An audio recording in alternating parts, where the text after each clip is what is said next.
अस्सलाम वालेकुम। Welcome to the listeners of haunted centre.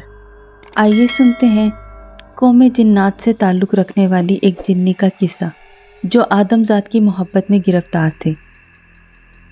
ये तकसीम हिंद से पहले का सच्चा वाक़या है। पाकिस्तान बनने से पहले की बात है। ये मेरे एक अज़ीज़ दोस्त के दादा जान ने बताया था।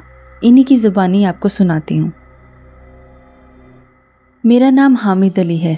ये इन दिनों का जिक्र है जब पाकिस्तान अभी नहीं बना था। मेरी उम्र इस वक्त 25 साल थी। हम लोग लखनऊ के करीब एक मज़ाफ़ाती इलाके में रहते थे। हमारा घराना बहुत दीनदार था। मेरे वालिद साहब के कपड़े की दुकान थी जो काफ़ी मशहूर थी। मेरी शादी की बात चल रही थी और जल्दी शादी होना करार पाई थी। शादी में एक हफ्ता बाकी रह गया था। मेरे बाकी भाइयों की शादियां हो चुकी थी। बस एक बहन और एक मैं थे जिनकी शादी होना रह गई थी। एक रोज़ मैं इशा की नमाज के लिए जा रहा था। रास्ते में बहुत बड़ा बाग था। बाग में से गुजरते हुए अक्सर अब्बा जान मुझे मना करते थे, रात में गुजरना ठीक नहीं। अल्लाह की बहुत सी मखलूक़ात रात में निकलती हैं।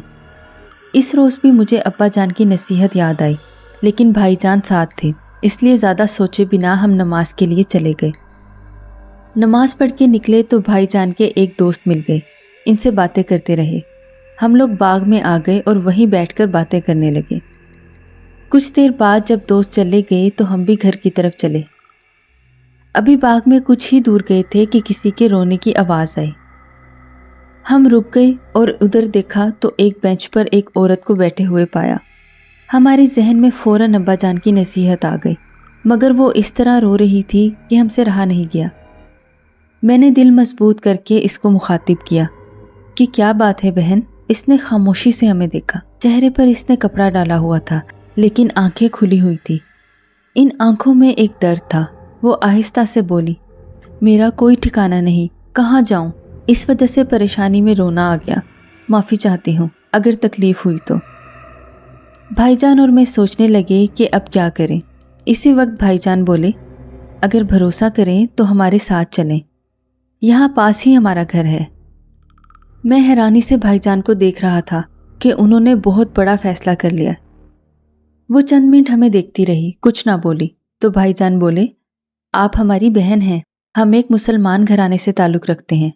वो उठ खड़ी हुई। हम लोग घर की तरफ चलने लगे। गली में पहुंचकर पीछे देखा तो आहिस्ता आहिस्ता चलती हुई वो हमारे पीछे आ रही थी। मैंने दरवाज़ा बजाया। अम्मी जान ने दरवाज़ा खोला।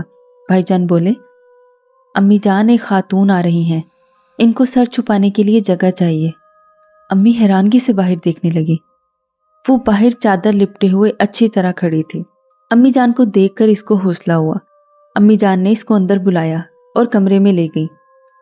हम दोनों भाई अपने अपने कमरों में चले गए। अगले दिन सुबह नाश्ते पर मैंने इसको देखा। वो काफ़ी खुश शक्ल थी, तहजीबदार। इसके बाद मौका पाकर अम्मी जान ने हमें बताया कि इसके घर वालों को सिखों ने मार डाला है। ये अमृतसर से है, किसी तरह जान बचाकर यहाँ पहुंची है, वापस नहीं जा सकती। अब्बा जान और बड़े भाई भी आ चुके थे। उन्होंने तजवीज़ पेश की कि इस खातून को, जिसका नाम जमीला था, किसी दारुल अमान भेज दिया जाए। मगर अम्मा जान ने कहा कि इसने बहुत दुख उठाए हैं, अभी इसको अजनबी जगह छोड़ना ठीक नहीं। बाकिर इसे बहन कहकर लाया है, ये इस घर की बेटी है, अब कहीं नहीं जाएगी। अब्बा जान चुप हो गए। यूं हमारे घर का एक फर्द बढ़ गया था। जमीला बहुत कमगो थी, या हालात ने इसको कमगो कर दिया था। हमारी छोटी बहन बहुत शौक व चंचल थी। इसकी बातों पर भी वो सिर्फ मुस्कुराती थी। इसकी आवाज़ पहले दिन के बाद मैंने दोबारा नहीं सुनी। दिन गुजरते गए और मेरी शादी का दिन आ गया। धूमधाम से दुल्हन लेकर घर आ गए। मेरी बीवी शाजिया बहुत नेक तबीयत की मालिक थी। इसने आते ही अम्मी जान और हम सबके दिल में घर कर लिया था। मेरी छोटी बहन हर वक्त इसके पीछे रहती थी और जमीला खातून भी इसके साथ घर में मसरूफ रहती। वक्त बहुत अच्छा गुजर रहा था कि अचानक आज़ादी के हंगामे जाग उठे। गली गली में शोर होने लगा कि पाकिस्तान बनने वाला है। हिंदू बुलवाइयों ने काट मार शुरू कर दी थी। साथ ही सिखों के हमलों ने कई घर उजाड़ दिए थे। बड़े दोनों भाइयों ने जिद कर ली कि पाकिस्तान चलना है। अब्बा जान नहीं मानते थे। इनका कहना था कि वक्ती हंगामे हैं, कुछ अरसे बाद ठीक हो जाएंगे। जब ये बहस तूल पकड़ गई तो अब्बा जान ने दोनों भाइयों को चचा के पास लाहौर भेज दिया। اب گھر میں صرف میں، میری بیوی اور میری بہن اور جمیلہ خاتون اور امی باقی رہ گئے تھے۔ جب ہنگامے زور پکڑنے لگے تو بازار بند ہو گئے، گھر میں راشن ختم ہونے کو آ گیا تھا، نہ کوئی آ سکتا تھا نہ ہم گھر سے باہر نکل سکتے تھے۔ ان حالات میں ہم نے پاکستان جانے کا فیصلہ کر لیا۔ ہم سب بہت پریشان تھے۔ سب سے بری حالت جمیلہ خاتون کی تھی۔ وہ امی جان سے کہنے لگی، آپ لوگ میرا واحد سہارا ہیں، میں آپ سے جدا نہیں ہو سکتی۔ امی جان نے اسے تسلی دی مگر اندر سے خود بھی پریشان تھی۔ امی جان نے تجویز کی کہ میرے ساتھ جمیلہ خاتون کا نکاح کر دیا جائے تاکہ کسی پریشانی کا سامنا نہ ہو۔ میں حیران ہو کر رہ گیا۔ میری بیوی شازیہ نے نہ صرف نکاح کی اجازت دے دی بلکہ کہا کہ بے سہارا خاتون ہے، اس عمل سے اللہ راضی ہو جائے گا۔ جب کوئی حل نظر نہ آیا، اسی شام خاموشی سے میرا نکاح جمیلہ خاتون سے ہو گیا۔ وہ اس رشتے سے بہت خوش نظر آئی۔ ہم سب پاکستان آ گئے۔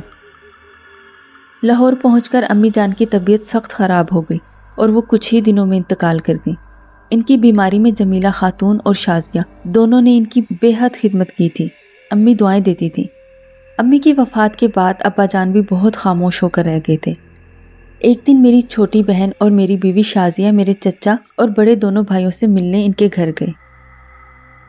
رات ہوئی تو ابا جان بھی سونے کے لیے اپنے کمرے میں چلے گئے۔ میں نے دیکھا تو جمیلہ نے مجھے کمرے میں آنے کا اشارہ کیا اور اندر چلی گئی۔ میں بھی پیچھے پیچھے چلا آیا۔ یہ جمیلہ کے ساتھ میری پہلی ملاقات تھی۔ میں کچھ جھجک رہا تھا، پھر سوچا کہ نکاح کے اعتبار سے وہ میری بیوی ہے۔ وہ پلنگ کے پاس بیٹھ گئی۔ آج پہلی بار میں نے اس کو غور سے دیکھا۔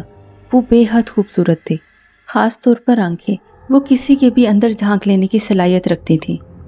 وہ بھی مجھے محبت سے دیکھ رہی تھی۔ میاں بیوی کے رشتے کو تقویت دینے کے بعد اس نے مجھ سے کہا، میں آج آپ سے کچھ کہنا چاہتی ہوں مگر وعدہ کیجئے کسی سے اس بات کا ذکر نہیں کریں گے۔ میں نے وعدہ کر لیا۔ اس نے کہا، میں قوم جنات سے ہوں، آپ کو بہت چاہتی ہوں، میں مسلمان ہوں۔ آپ کو مسجد آتے جاتے دیکھا تھا، ہم وہیں ایک درخت پہ رہتے تھے۔ آپ مجھے پہلی نظر میں پسند آ گئے تھے، آپ کے لیے اسلام قبول کیا۔ میں خوف کے مارے کچھ بول نہیں سکا، دل زور زور سے دھڑک رہا تھا۔ جمیلہ نے کہا، آپ میرے مجازی خدا ہیں۔ میں نے یہ راز آپ پر صرف اس لیے کھولا کہ میں آپ کو دھوکہ نہیں دے سکتی۔ میں آپ کی مرضی کے خلاف کچھ نہیں کروں گی، آپ جو کہیں گے وہی کروں گی، لیکن مجھے جانے کے لیے نہ کہنا، میں آپ کے بنا نہیں رہ سکتی۔ میں نے اپنے خوف پر قابو پایا۔ اس سے کہا، ایک وعدہ کرو گی تو تمہیں جانے کو نہیں کہوں گا۔ اس نے اقرار میں سر ہلایا۔ میں نے کہا، کبھی بھی زندگی میں اپنا جن ہونا ظاہر نہ کرنا، انسان کی طرح رہو گی تو میں تمہارے ساتھ ہوں، ورنہ ابھی جا سکتی ہو۔ اس نے وعدہ کر لیا، نہ صرف وعدہ کیا بلکہ اس کو نبھایا بھی۔ لیکن کبھی کبھی میرے لیے کوئی کام کر دیتی جب آس پاس کوئی نہ ہوتا۔ میرے تنبیہ کرنے پر کہتی، کوئی نہیں تھا، آپ کو تو پتہ ہی ہے۔ وقت گزرتا گیا اور میری بیوی شازیہ 3 بچوں کی ماں بن گئی۔ میری بہن بھی شادی کر کے اپنے شوہر کے گھر چلی گئی، مگر جمیلہ سے میرے ہاں کوئی اولاد نہ ہوئی۔ نہ معلوم ایسی کیا وجہ تھی۔ بچے جوان ہو گئے اور جمیلہ کو اپنی ماں کی طرح چاہتے تھے، وہ بھی ان کی خدمت میں لگی رہتی۔ آخر کار وقت آخر آ گیا۔ میرے والد صاحب بتاتے ہیں کہ اماں جان یعنی جمیلہ ابا جان کی وفات کے بعد نہ جانے کہاں چلی گئی۔ ان کو تلاش کرنے کی بہت کوشش کی گئی لیکن وہ نہ ملی۔ ایک دن ابا جان کی ڈائری جو ان کی وفات کے بعد ملی، اسے پڑھ کر معلوم ہوا کہ اماں جان قوم جنات سے تھیں اور ابا جان کی وفات کے وقت ان سے اجازت لے کر اپنی دنیا کو لوٹ گئیں۔ ہم تینوں بہن بھائی اس بات کو سن کر بہت پریشان اور حیران ہو گئے تھے، لیکن اس حقیقت کو کون جھٹلا سکتا ہے؟ شاید وہ اب بھی زندہ ہوں۔ ایسی ہی دلچسپ اور خوفناک کہانیاں سننے کے لیے ہانٹڈ سینٹر کو سبسکرائب کیجیے۔